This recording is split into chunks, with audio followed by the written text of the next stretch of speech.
Ке има компании кои што се отвараат, ке има компании кои што се затвараат, и домашни, и странски, и тоа не треба да се сваќа како нешто кое што представува крај на светот. Ние како влада се обидуваме и успешни сме во тоа да привлечеме што е можно повеќе компании. Веќе имаме неколку кои што се во процес на завршување на преговори. Очекувам до крајот на годината 4 или 5 такви компании веќе да потпишат договори со владата.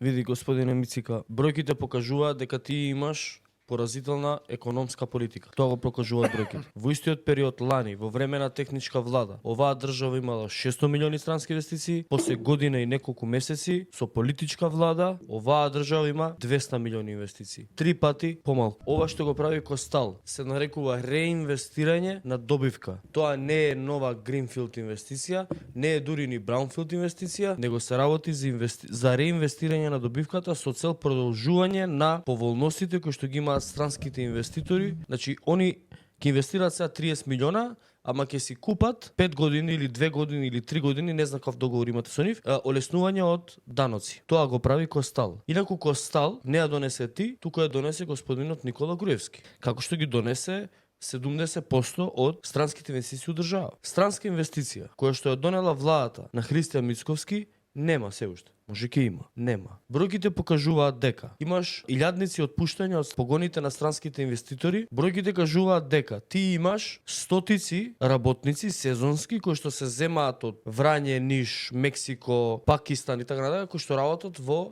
Битола, а битолчани се отпуштаат. Бројките кажуваат дека 2 странски инвестиции целосно го гасат нивното производство тука. Тоа се бројките на твојата економска политика.